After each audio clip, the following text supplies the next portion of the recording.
سر آج کا جو ہمارا پروگرام ہے سر، میں سر اس کا تھوڑا سا فارمیٹ چینج کرنا چاہوں گا، موضوعات بدلنا چاہوں گا سر۔ چند دن پہلے سر اللہ کے کرم اور فضل سے ہماری یہاں پر تقریباً 60-70 نشستیں ہو چکی ہیں سر فاؤنڈیشن میں۔ یہ سننے والوں کے لیے بھی ایک اطلاع ہوگی کہ قاسم علی شاہ فاؤنڈیشن میں اب تک تقریباً 60-70 نشستیں ریکارڈ ہو چکی ہیں، اور الحمدللہ رب العالمین یہ سب نشستیں 5 ٹی وی چینلز پہ چل رہی ہیں سر، ماشاءاللہ، یوٹیوب چینلز پہ بھی ساتھ ہی ساتھ میں چل رہی ہیں، ایک ایپ بھی ریڈی ہو چکی ہے، اور اللہ کے کرم اور فضل سے سر ایک کتاب بھی سر ریڈی ہوگی سر، اور یہ کتاب جو ہے سر یہ 40 نشستوں کی ایک کتاب بن گئی سر۔ ایک بہت بڑا سر میں سمجھتا ہوں فاؤنڈیشن کے لیے ایک حوالہ بن گیا سر، اور فاؤنڈیشن کو اور مجھے ایک سعادت ملی کہ آپ کی یہ نشستیں، یہ سوال جواب کی نشستیں یہاں ریکارڈ ہو گئی سر۔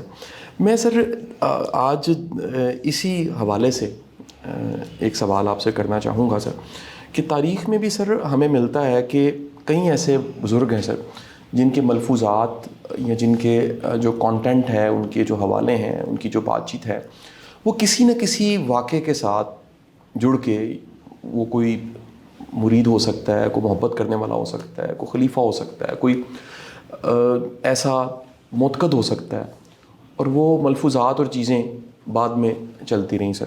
آپ سر یہ 40 نشستوں کے حوالے سے سب سے پہلے تو اپنے جو جذبات ہیں، وہ یادیں ہیں سر، وہ آپ شیئر کرنا چاہیں تو مجھے بڑا اچھا لگے گا سر۔ قاسم شاہ صاحب، میرا معاملہ تھوڑا سا مختلف ہے۔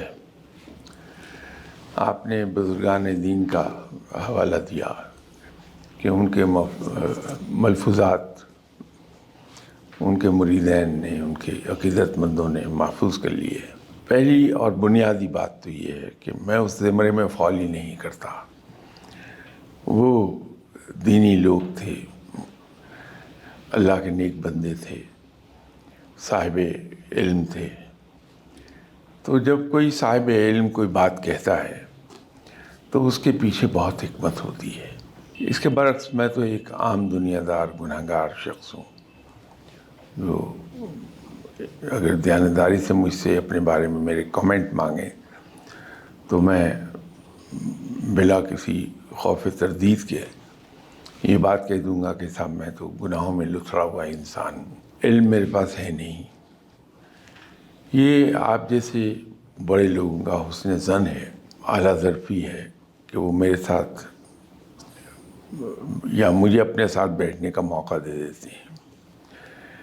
تو پہلی بات تو یہی میں عرض کر دوں آپ سے، اور میں یہ سمجھتا ہوں کہ یہ بھی قاسم فاؤنڈیشن کی اعلیٰ ظرفی ہے، آپ کا بڑا پن ہے کہ یہاں ہمارے درمیان جو گفتگو ہوتی رہی، آپ نے اس کو کتاب کی شکل دے دی، اور جس قدر خوبصورت اس کا ٹائٹل ہے، اور چھوٹی چھوٹی باتوں پہ جیسے نظر رکھی ہے، وہ ظاہر کرتی ہے کہ اس کو آپ نے پورے خلوص اور محبت سے شائع کیا ہے۔ اللہ تعالیٰ کسی کے خلوص اور محبت کو رائگاں نہیں جانے دیتا۔ یہ کتاب پاپولر ہوئی ہے، مجھے بہت سی جگہوں سے لوگوں نے ٹیلی فون کر کے بتایا کہ صاحب آپ کے سلسلے میں ایک کتاب ایسے شائع ہوئی، اور بڑے اچھے کامنٹ دیے انہوں نے کتاب کی گیٹ اپ پر، اور اس کے کاغذ اچھا ہے۔ میں حیران ہوا، ایک صاحب نے بہت ہی باریک بات مجھے کہی جس پہ یقینی طور پہ شاید کم لوگوں کی نظر جائے گی۔ میں نے کہا کہ وہ اس کے اندر اتنی محبت اور ذوق ہے کہ اس کا جو بک مارک ہے وہ بھی ٹائٹل کے رنگوں سے میچنگ ہے۔ میں بڑا حیران ہوا اس بات پر کہ ایسی باریک بینی سے جائزہ لوگوں نے لیا ہوا ہے۔ تو یہ آپ نے ایک اپنی محبت کا اظہار کیا، کتاب آ گئی مارکیٹ میں، اور خوبصورت کتاب ہے۔ کنٹینٹ کے بارے میں بالکل نہیں کہتا، اس لیے کہ کنٹینٹ وہ ہو نہیں سکتا، کیونکہ مجھ جیسا ان پڑھ آدمی کیا گفتگو کرے گا۔ لیکن کتاب کے گیٹ اپ پر، اس کی کوالٹی آف پیپر پر، کوالٹی آف پرنٹنگ پر بہت اچھے کامنٹ آئے ہیں۔ تو اللہ تعالیٰ اس کو آپ کے لیے مبارک فرمائے۔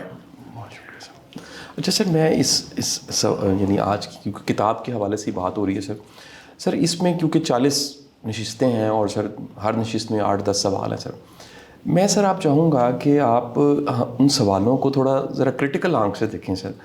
میں چاہوں گا کہ سر تنقید مجھ پہ بھی ہونی چاہیے کہ اتنے سوال سر میں کرتا رہا اور وہ بچوں والے سوال تھے اور سادہ سادہ سے سوال تھے جس میں کوئی علمیت بھی نہیں تھی. ان سوالوں پہ سر آپ تھوڑا سا تنقیدی ایک جائزہ سر آپ کی طرف سے ضرور ہونا چاہیے. اس پر کوئی سویپنگ سٹیٹمنٹ نہیں دے پاؤں گا میں کہ وہ زیادتی ہوگی. جب آپ ایک کام کر رہے ہیں تو یہ ان نیچرل ہوگا اگر آپ سے یہ ڈیمانڈ کی جائے کہ آپ کی کوالٹی آف پرفارمنس ایک جیسی چلے گی، اور خاص طور پر اگر وہ گفتگو کا معاملہ ہے. کوئی ٹیکنیکل کام ہے تو اس میں تو کہا جا سکتا ہے، لیکن اس میں بھی ویریشن آتی ہے کوالٹی آف ورک میں. ایکوریسی کی بات نہیں کر رہا میں، کوالٹی آف ورک کی بات کر رہا ہوں. لیکن جو گفتگو ہے یہ تو اصل میں دو میجر فیکٹرز پر بیسڈ ہوتی ہے. اگر آپ کا موڈ خوشگوار ہے تو انسان بڑے خوبصورت گفتگو کرے گا. اگر موڈ تو خوشگوار ہے لیکن اس کے ذہن میں کچھ اور آندھیاں چل رہی ہیں تو وہ اتنا اٹینٹو نہیں ہوگا اپنی گفتگو میں، اور جب اٹینٹو نہیں ہوگا تو اس کی کوالٹی آف کانورسیشن تھوڑی سی نیچے کو جائے گی. تو یہ جو آپ کے ساتھ سیٹنگز ہوتی رہی ہیں یہ ہیں spread over a long period time. وہ جو اس دوران آپ انسان ہیں، آپ کا اسٹاف بھی انسان ہے، یکساں کیفیت نہیں رہ سکتی انسان کی. تو اونچ نیچ آئی ہوگی. تو آپ کے بہت سے سوال بڑے یوزفل تھے، پائے کے بھی تھے اور یوزفل بھی تھے، کہ وہ محیط تھے، احاطہ کر رہے تھے سوشل پرابلمس کا. پھر چونکہ آپ کا فیلڈ اپنا موٹیویشنل اسپیکر کا ہے تو بہت سے سوال ادھر ہی ڈائریکٹڈ ہوتے تھے. بڑے یوزفل سوال تھے، بہت اچھے سوال تھے. تو جہاں بہت سارے بہت اعلیٰ کوالٹی کے سوال آپ نے کیے وہاں ہو سکتا ہے، میں سجیسٹ نہیں کر رہا کہ ایسا ہی تھا، ہو سکتا ہے کہ کچھ سوال اس پائے کے نہ ہوں، تھوڑا سا اس میں کوالٹی کا فرق ہو. لیکن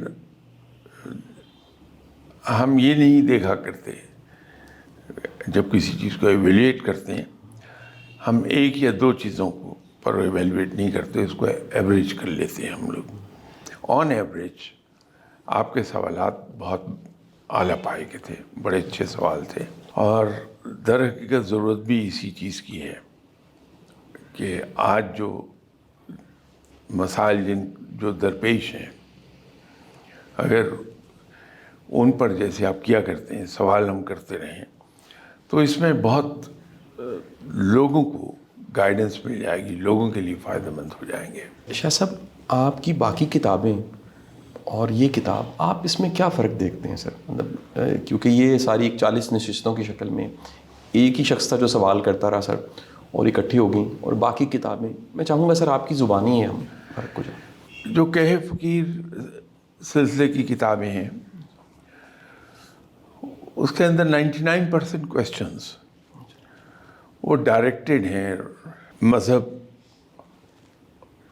اور مذہب سے ریلیٹڈ دوسرے معاملات. اس میں ویریشن بہت ہے. جو آپ کی کتاب ہے اس کا کنٹینٹ، اس کے اندر ویریشن بہت ملے گی.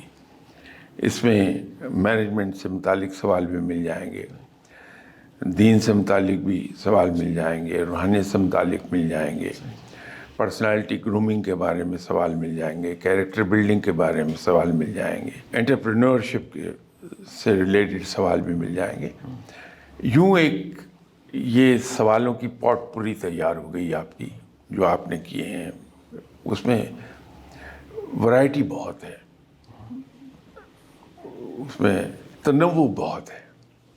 یہ خوبصورتی ہے اس کی. صحیح سر. اچھا سر، آج کا میڈیم سوشل میڈیا ہے سر، اور یہ بڑا افیکٹو اور بڑا تیزی کے ساتھ سر پھیلانے والا، وائرل کرنے والا سر میڈیم ہے سر. میں سر یہ میری سمجھ ہے سر، یہ غلط ہو سکتی ہے سر.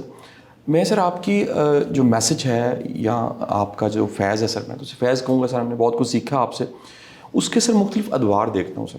مجھے ایسے لگتا ہے کہ سر آپ بہت سی دنیا ممتاز مفتی صاحب کی کتاب تلاش یا اوکھے ولڑے کی وجہ سے آپ سے واقف ہوئی سر. ایک وہ دور ہے سر، اور ایک دور سر وہ ہے جس میں آپ کی یہ کتابیں سر آ گئیں سر. یہ بڑا تیزی کے ساتھ سر پھیلی. میرا خیال ہے سر شاید سینکڑوں ایڈیشن کہے فقیر کے سر گئے ہیں سر. سر یہ تیسرا دور مجھے لگتا ہے سر یہ سوشل میڈیا والا دور ہے سر، جو پچھلے 2-2.5 سال میں یوٹیوب پہ اور فیس بک پہ یہ سارا کانٹینٹ جو ہے وہ کروڑوں لوگوں نے سر سنا ہے. اس کے ویوڈ جو ہیں سر وہ کروڑوں میں ہیں. سر آپ کو سوشل میڈیا کی طرف سے فیڈ بیک کیسا آتا ہے سر؟ لوگ آپ کو کیسا فیڈ بیک دیتے ہیں کہ یہ ایک بالکل ڈفرینٹ میڈیم تھا اور ایک ماڈرن میڈیم تھا سر؟ تو وہ پرنٹ میڈیا، اخبار، ٹی وی اور اس کے بعد سر یہ سوشل میڈیا کا سفر سر، یہ آپ کا کیسا رہا سر؟ دیکھیے، فیڈ بیک کامنٹس کی صورت میں ہو سکتا ہے. جی سر. نجی محفلوں میں گفتگو میں زیر بحث آتی ہے اگر چیز، تو وہ ایک فیڈ بیک ہوتا ہے. لیکن اصل فیڈ بیک یہ ہے کہ اس کو ویو کرنے والے کتنے ہیں، اس کی تعداد کیا ہے، وہ فیصلہ کر دیتی ہے کہ لوگ اس کو پسند کر رہے ہیں یا نہیں. اگرچہ میں نے کبھی ادھر توجہ نہیں دی، لیکن جیسے ابھی آپ نے فرمایا، اسی طرح اور چند ایک لوگوں سے یہ چیز سننے میں ملتی ہے کہ اس کی ویورشپ خاصی ہے. تو وہی میں سمجھتا ہوں کہ اصل فیڈ بیک وہی ہوتا ہے کہ جیسے مارکیٹنگ میں ہمارے یہاں ایک بات کہی جاتی ہے کہ جب ہم کوئی پروڈکٹ لانچ کرتے ہیں، جو پہلی سیل ہے اس کو ہم سیل نہیں مانتے، لیکن جو ریپیٹ سیل ہوتی ہے اس کو ہم ایکچوئل سیل مانتے ہیں. تو اگر آپ کے پروگرام بار بار ویو ہو رہے ہیں تو وہ اس کا فیڈ بیک ہے اصل. بالکل ٹھیک سر. ایک سوال سر میرا یہ بھی ہے سر، اوبیسلی سر آپ کو گاہے بگاہے سر ہم نے زحمت دی فاؤنڈیشن میں سر، یہ ریکارڈ کرنا پڑا سر. سر میں چاہوں گا کہ یہ ایک کوشش سر کی ٹیم نے، میں سر سب کو کریڈٹ دوں گا، وہ لوگ جو یہاں موجود ہیں، کچھ ٹیم کے لوگ یہاں نہیں بھی ہیں سر.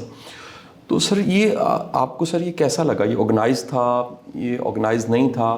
کیونکہ سر یہ میں تو اسے ایک بچوں والی کوشش کہوں گا سر، یہ ایک بالکل چائلڈش اٹیمپٹ تھی. نہیں، اس کو چائلڈش اٹیمپٹ کہنا تو بہت زیادتی ہو جائے گی، فاؤنڈیشن کے ساتھ بھی اور اس کے آرگنائزرز کے ساتھ بھی.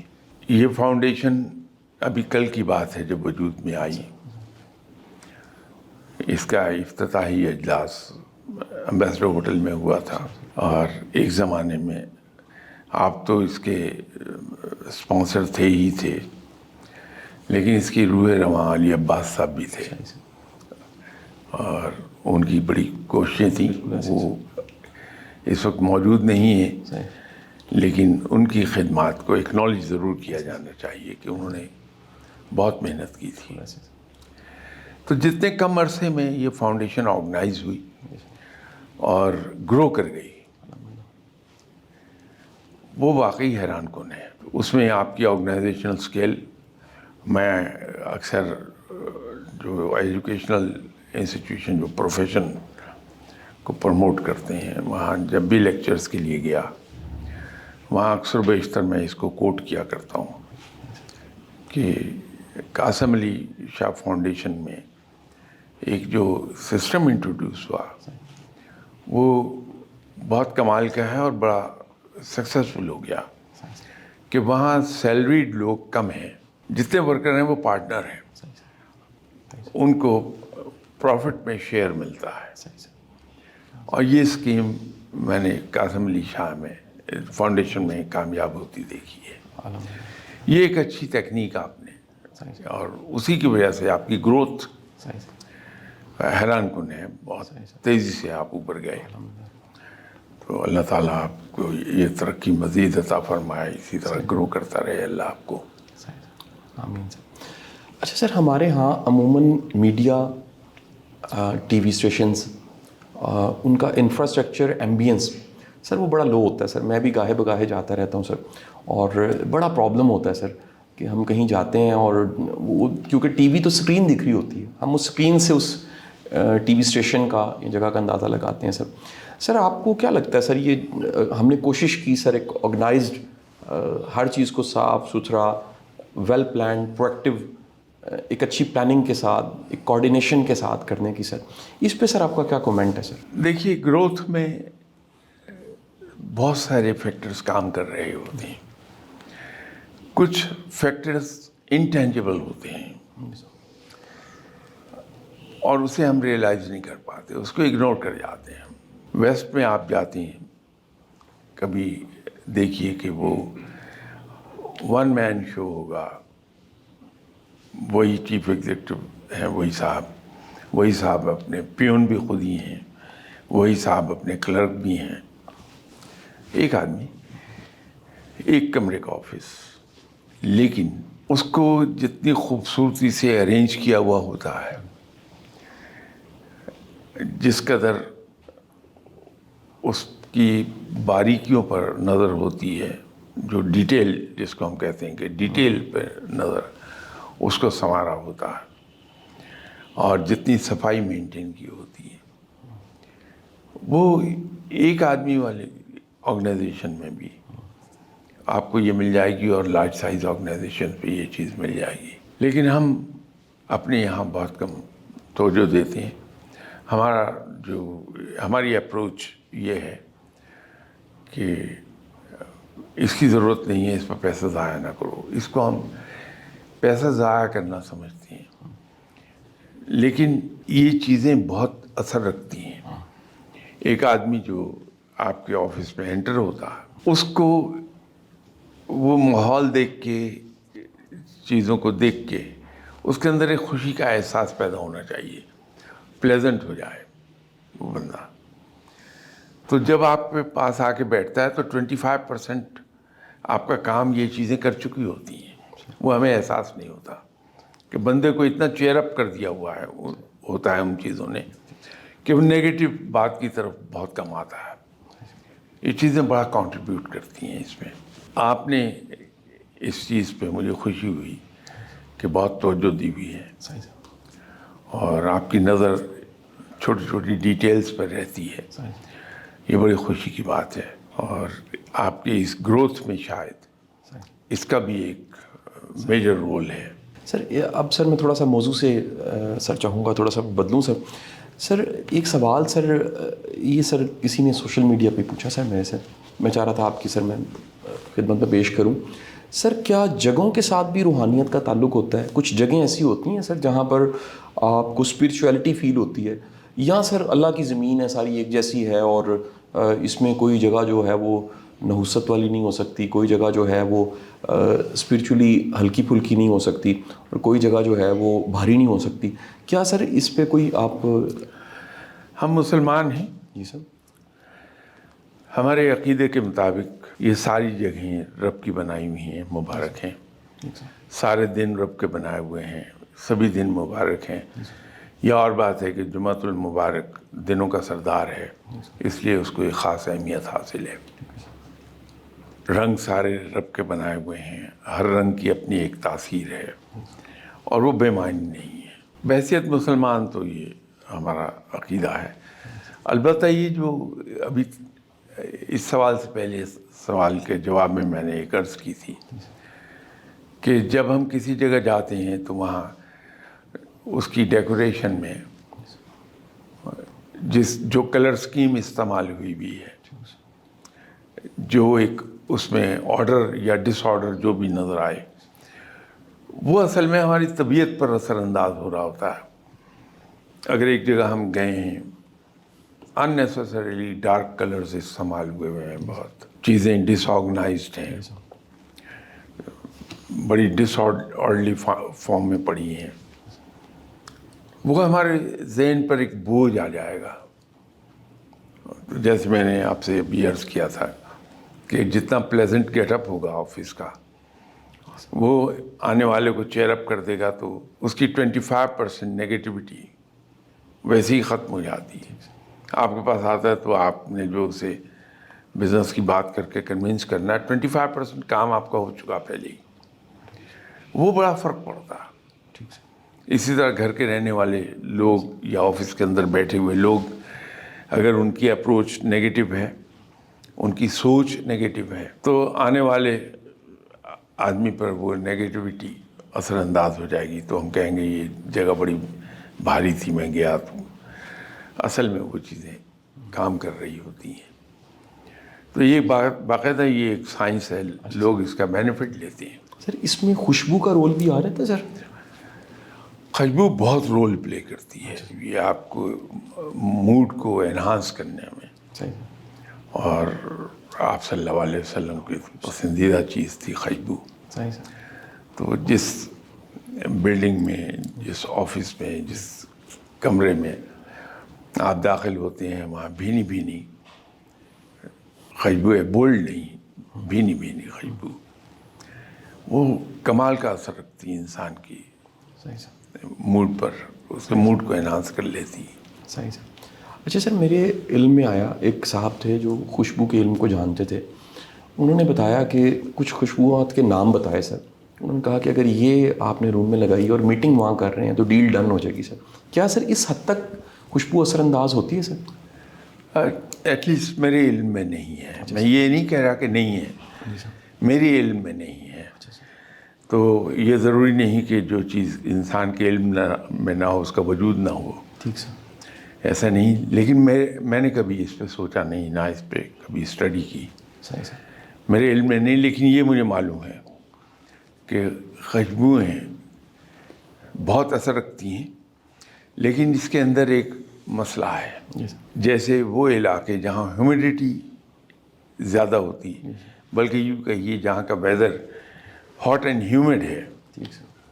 وہاں آپ دیکھیں گہرے رنگ بڑے پسند کیے جاتے ہیں۔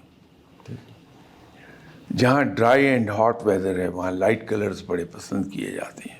اگر آپ ڈرائی اینڈ ہاٹ ویدر میں گہرے رنگ پہن کر چلے جائیں تو کوئی زیادہ اچھا تاثر نہیں چھوڑتے آپ کی پرسنالٹی کا، ٹھیک سر۔ انسان الجھنے لگتا۔ ٹھیک ہے سر۔ اسی طرح جو ٹھنڈی کلائمیٹ کے ملک ہیں ان میں آپ جائیے تو وہاں گہرے رنگ زیادہ، آپ دیکھیے ایک رنگ آپ کو جو ہاٹ اینڈ ہیومڈ علاقے ہیں اس کو غالباً اردو میں فروزی رنگ کہتے ہیں، یا اس طرح اسی سے ملتا جلتا، وہ رنگ بڑا پسندیدہ رنگ ہوگا، اس کا استعمال بہت ہوگا، کپڑے میں بھی، پینٹنگز میں بھی، کمرے کے پینٹ کرنے میں بھی، بلڈنگز کا رنگ۔ یہ اسی طرح معاملہ خوشبو کا ہے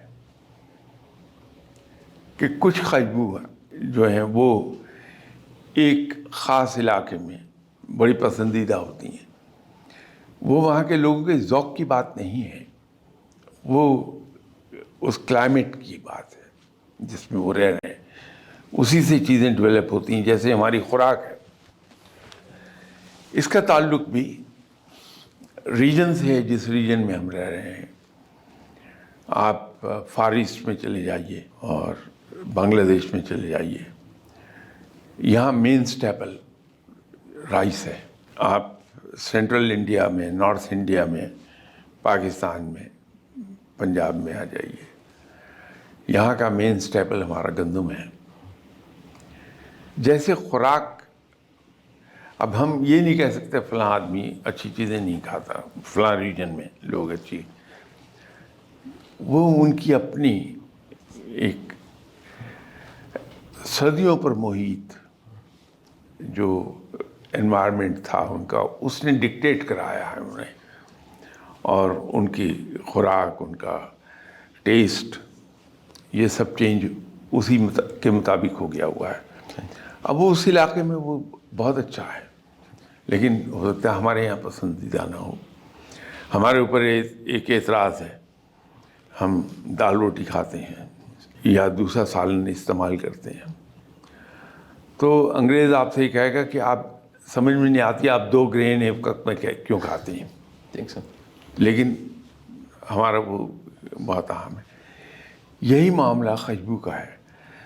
ہمارے یہاں سندل کی خوشبو بہت پسندیدہ ہے، لیکن یورپ میں اتنے ہی لوگ اس سے دور بھاگتے ہیں۔ عرب میں چلے جائیے، عود بے شمار اقسام ملیں گی، بے شمار اس کی کوالٹی ملے گی آپ کو. تو یہ ریجن کی بات ہے. تو ہم یہ نہیں کہہ پائیں گے.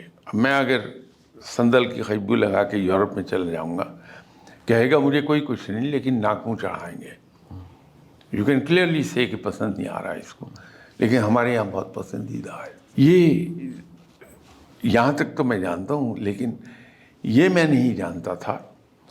آپ سے سننے کے بعد میری معلومات میں اضافہ ہوا کہ کوئی خاص قسم کی خوشبوئیں استعمال کریں تو آپ کی جو بزنس ڈیلز ہیں وہ سکسیسفلی کلوز ہو جائیں گی.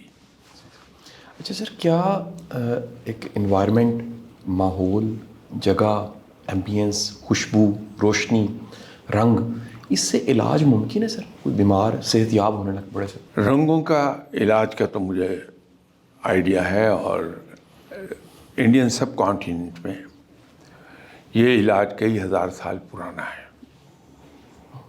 اور آج بھی وہ استعمال ہوتا ہے. تو ملک مختلف رنگوں سے کرتے ہیں. یہ ایک چیز آپ نے پڑھی ہوگی جس کو, یا سنا ہوگا, جس کو بحیثیت مسلمان ہم تسلیم نہیں کرتے, نہ ہمیں کرنا چاہیے, کہ جو پتھر ہیں وہ اپنے اثرات رکھتے ہیں, یا فلاں پتھر پہن لیجیے آپ کامیاب ہونا شروع ہو جائیں گے. مسلمان اس کو نہیں مانتا عقیدے کے طور پہ, لیکن لوگ کرتے ہیں. اب اس کی توجہ کیا ہے؟ ایک پتھر کا رنگ ہے.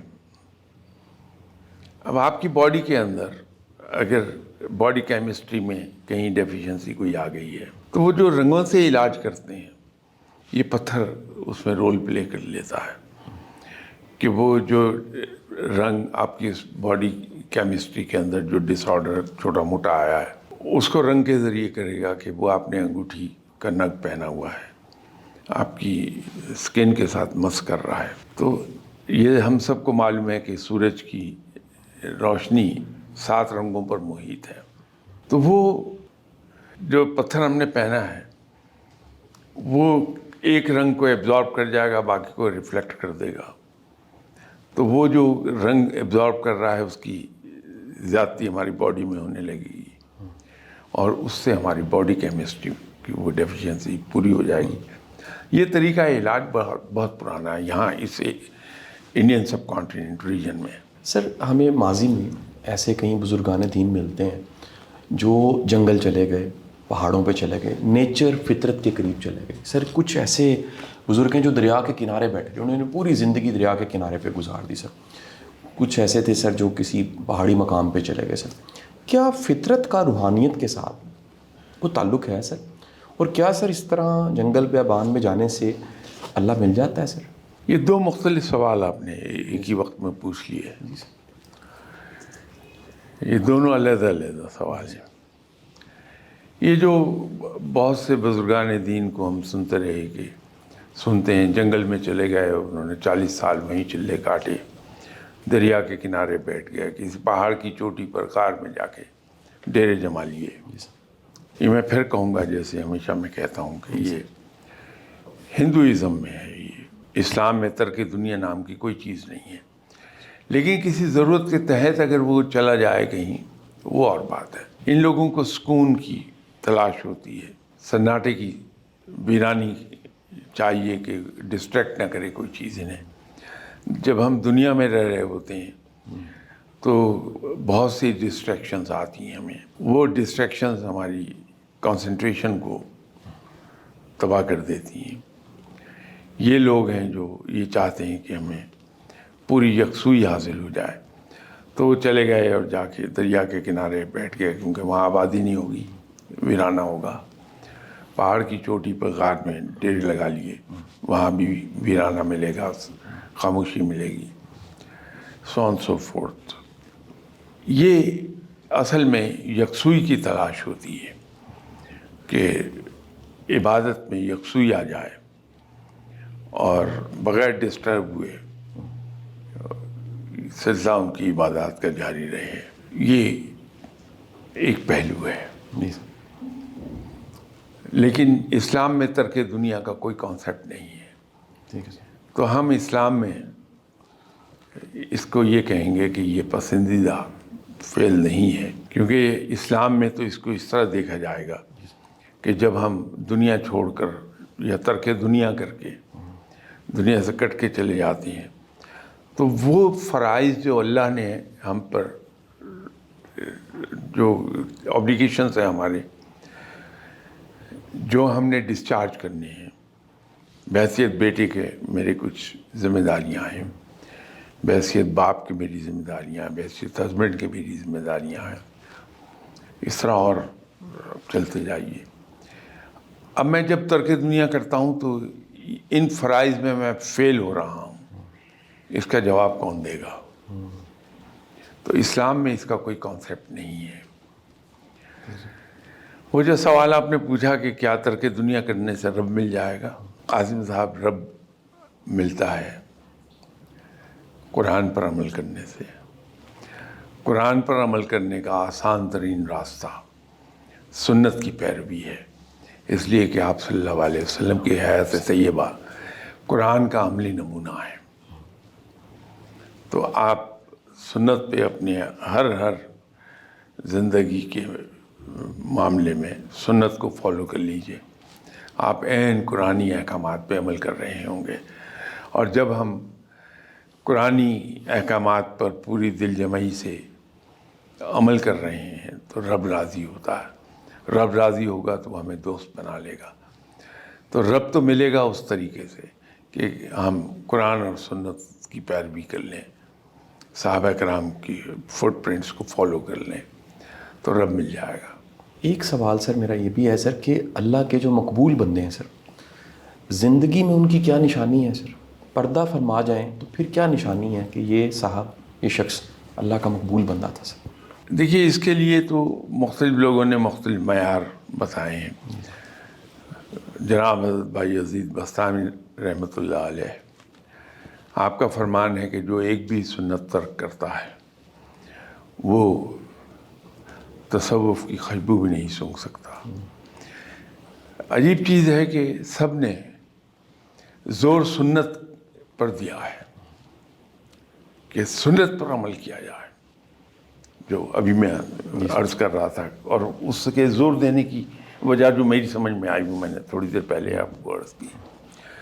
تو ہم جلدی کرتے ہیں، کسی آدمی کی ایک آدھ چیز سے امپریس ہو گئے تو اس کے ہاتھ پہ بیعت کر کے بیٹھ گئے ہم، اور in most of the cases ہوتا یہ ہے کہ ہم پچھتا رہے ہوتے ہیں کہ میں نے یہاں کیوں بیعت کی۔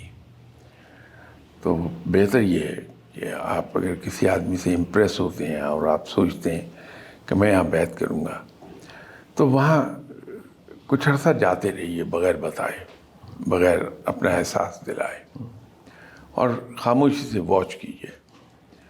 تو واچ کرنے میں آپ کو پتہ چل جائے گا کہ مجھے یہاں بیعت کرنا ہے یا نہیں کرنا ہے۔ اور سر پردہ فرمانے کے بعد سر کیسے پتہ لگتا ہے کہ یہ صاحب جو تھے یہ اللہ کی بارگاہ میں مقبول تھے؟ کیا سر مزار ایک سمبولک جو چیز ہے سر، وہ علامت ہے کسی کی نیکی کی سر، پارسائی کی؟ نہیں، وہ ہم نے یادگار قائم کی ہے۔ اگر ہم ایک مزار بناتے ہیں تو ہم اصل میں ایک یادگار قائم کر رہے ہیں، کیونکہ صاحب مزار کا دنیا سے تو سلسلہ کٹ گیا، جو ہی انتقال کیا، چاہے وہ روحانیت کے کسی مقام پر ہوں، تقوی کی کسی مقام پر فائز ہوں، وہ ان کے دنیاوی اعمال کا سلسلہ منقطع ہو جاتا ہے انتقال کے ساتھ ہی، تو اس کا اس سے تو کوئی تعلق نہیں ہے۔ ہاں، البتہ یہ ہے کہ لوگ اپنی عقیدت کے اظہار کے طور پر اس پہ مزار بنا دیتے ہیں۔ اب یہ ایک علیحدہ بحث ہے کہ اسلام میں اس کا کیا مقام ہے، کہ مزار بننے چاہیے یا نہیں بننے چاہیے، وہ ایک علیحدہ سے ایشو ہے۔